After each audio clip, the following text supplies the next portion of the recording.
housemate sa Senado. Because mga senador kayo, House of Senate. Pagkatakot siya maging housemate niya si Pastor Quiboloy in 2025. Ang saligang batas ng Republika ng Pilipinas ang nagsasabi that any accused is presumed innocent until the otherwise is proven. Ang tanong, is the otherwise proven? Not yet. Wala pa yan. Gagawa ng batas? Yes, right naman ang senador na to conduct investigation, but only in aid of legislation, not in aid of election, not in aid of prosecution, but only in aid of legislation. And Sir Mark, ano naman po yung pahayag, komento ni Pastor doon sa mga naging hirit naman ni Hontiveros? oh, yun. Actually, kanina nag-usap kami mga almost 1 hour kami nag-usap ni Pastor Quiboloy na yun nga, magsalamin muna siya. Kasi hindi natin walang bahid na korupsyon si Pastor Quiboloy. How about Miss Risa Hontiveros? Ano ba Hontiveros? Hontiveros. Hontiveros. So, sino ba siya? Of course, tingnan natin yung PhilHealth. Anong nangyari? Di ba naging PhilHealth official siya nung, I don't know anong administration yon. So, and second, hindi niya pwede sabihin na, sabi kasi niya na mahiya naman si Pastor. Sabi niya, sabi ko, bakit? Wala bang karapatan si Pastor na tumakbo? He's very qualified to run as Senator of the Republic of the Philippines. Basahin po natin ang saligang batas. Age qualification, may qualification si Pastor Quiboloy. Age, natural-born Filipino citizen, botante sa Pilipinas, residente sa Pilipinas, and hindi na-convict si Pastor Quiboloy of a final judgment. Kung may mga kaso man, Pastor Quiboloy is presumed innocent. Hindi tayo ang nagsasabi nun. Ang saligang batas ng Republika ng Pilipinas ang nagsasabi that any accused is presumed innocent until the otherwise is proven. Ang tanong, is the otherwise proven? Not yet. Wala pa yan. In fact, we are very optimistic. We're very optimistic na ma-acquit si Pastor Quiboloy. But why? That's why tumakbo si Pastor Quiboloy. Bakit siya tumakbo? He's very optimistic na in few months or ilang buwan na lang, pakilabas siya. He's very optimistic because he wants to serve the Republic of the Philippines as a senator. God-centered platform, Filipino-centered platform, Philippine-centered platform na isang senador na madaling lapitan at willing makinig sa ordinaryong mga Pilipino. Nandiyan yan kay Pastor Quiboloy. That's why he's running. Tumakbo siyang senador. Senador, magkamali tayo. Tumakbo siyang senador. Bakit? Because he's willing to serve the Republic of the Philippines. And, paano siya mag-serve kung nakakulong siya? Hindi. Optimistic, makalabas siya. That's why, tatakbo siyang senador sa Republika ng Pilipinas. Yeah, Mark, meron na naman siyang bagong anggulo. Inaay niya na i-invite sa pastor at yung mga co-defendants sa Senate probe. Marami po ang mga nag-file ang COC for Senator for 2025 midterm elections na nagsasabi na kung sila po'y maupo ng senador sa susunod na taon, ang kanila na pong itatayo is yung pagpalag doon sa mga labis na pagpapaimbestiga sa Senate na hindi naman raw pasok sa in-aid legislation. Minsan, weaponize yung mga komite sa Senado, kagaya po nito na nangyayari kay Hontiveros. That's why, kailangan if you're a senator, kung pipili man tayo ng senador this coming election, kailangan alam niya dapat ang kanyang minapasukang trabaho. Ano ba ang trabaho ng isang senador? Ang trabaho ng isang senador, he is the representative of the people of the Republic of the Philippines. Bahay yan ng taong bayan ang Senado. Pag-usapan doon ang paggawa ng batas and yung mga senador, sila ang representative ng taong bayan. So it means, if you are the representative ng taong bayan, kailangan willing kang makinig sa taong bayan, willing kang makiusap sa taong bayan, and you should be the voice sa mga aggrieved person, you should be the voice sa mga victim, you should be the voice yung mga walang boses. Yun ang trabaho ng isang senador. Gagawa ng batas?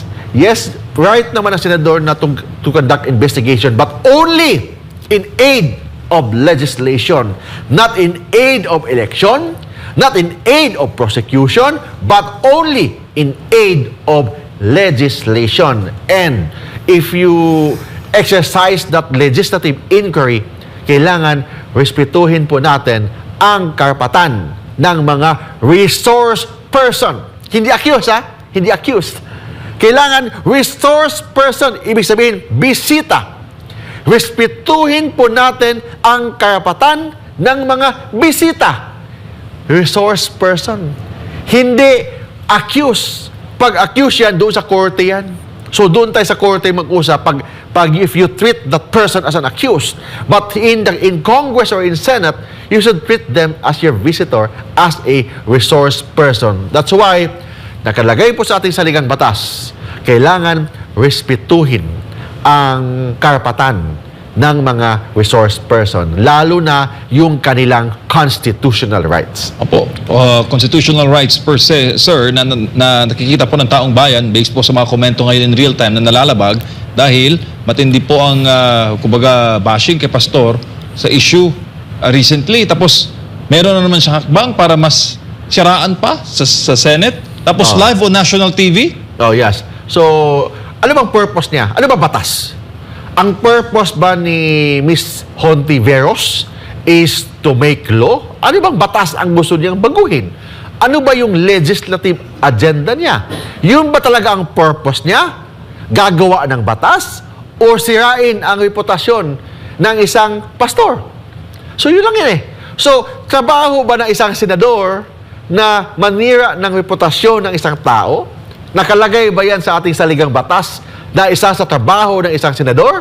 O ang trabaho ng isang senador ay gagawa ng batas? So I'm asking Senator Hontiveros, ano ba ang batas na gagawin mo? Bakit mo ipatawag si pastor?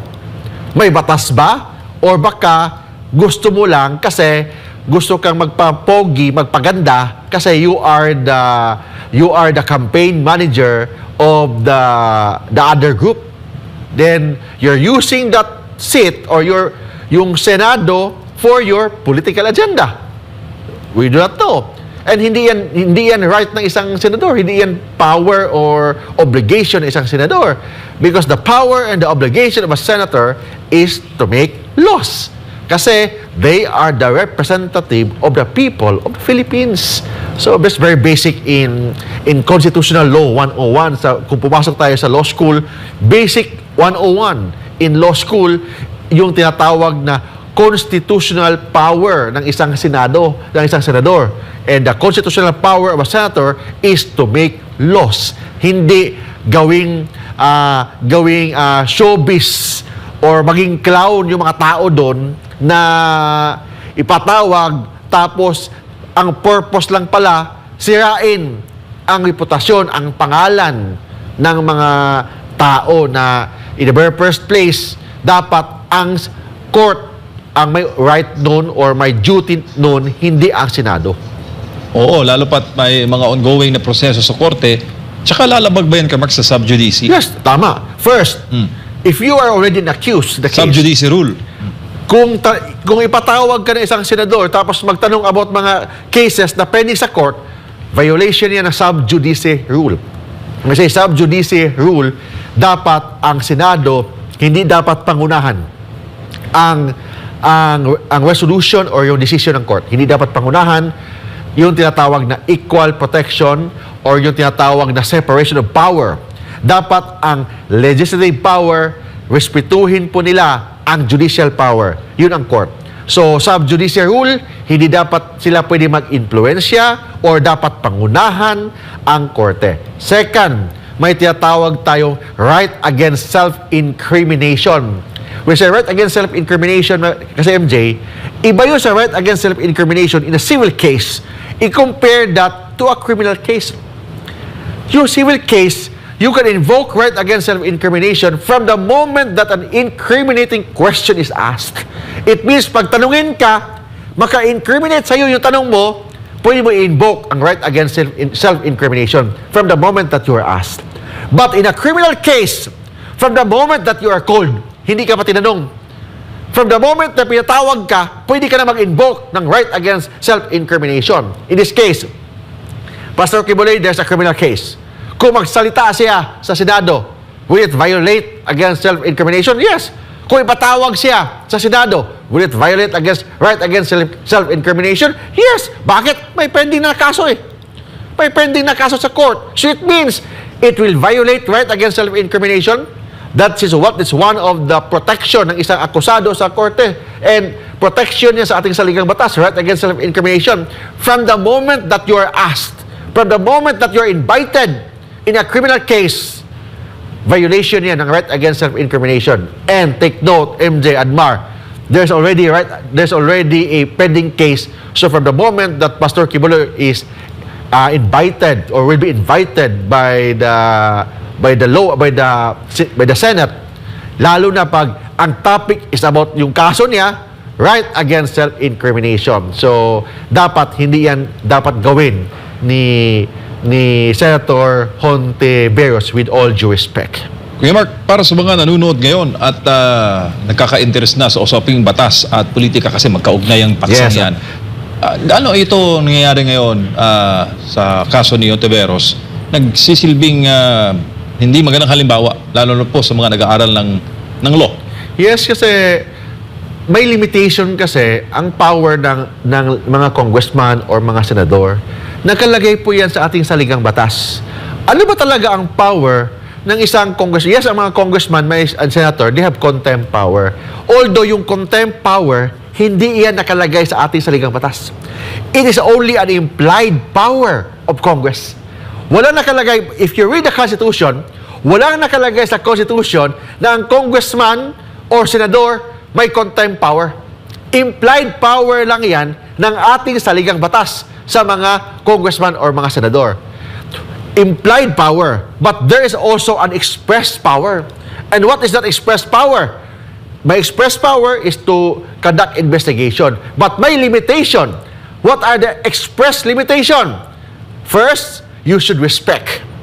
You should respect the constitutional right of the resource person. Second, you can only conduct investigation in aid of legislation. It means yung mga limitation na sinasabi ko, MJ Admar, ito yung express limitation. Ano ang mag-prevail? Ang express limitation ng mga congressman, mga senador, or the implied power ng mga senador?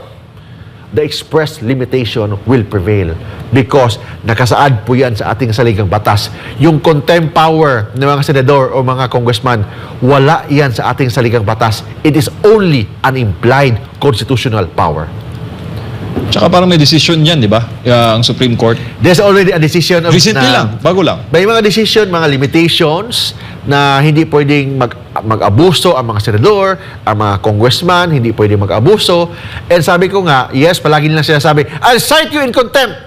Lalo na natandaan ko yung mga pagbumukha ng mga congressman nung na-trauma talaga ako yung mga pagbumukha nila. Kita ko lang sa picture o sa TV yung mukha nila, para ako i-off ko ng TV. Nagagalit. Natrauma ako sa pagbumukha nila. I cite, I will cite you in contempt. Contempt power. Contempt creator sila. I cite you in contempt. Yung mga contempt. Yung mga cite in contempt na yan, yung mga contempt power ng mga congressman at mga senador, if you read the Constitution, wala yan sa ating saligang batas. It is only an implied power ng mga congressman at mga senador. Pero may express limitation, and the express limitation will prevail over the implied power. And what is that express limitation? The congressman or the senator can only conduct investigation in aid of legislation, not in aid of prosecution or not in aid of election. And respect the power or respect the constitutional rights of all resource person. Hindi sila akusado. Resource person po sila. Therefore, dapat respetuhin po sila. Ang akusado nga, dapat nga respetuhin. How much more ang resource person? Bisita ang resource person. Paano mo i-treat yung mga bisita mo? Paano mo papunta sa bahay mo? Diba, bigyan mong kape. O, dito ka, kain tayo. It means you should be hospitable, you should be friendly. Hindi yung pagsalita ka parang dinidiktahan ka. Kung ayaw mo sa sagot, I cite you in contempt.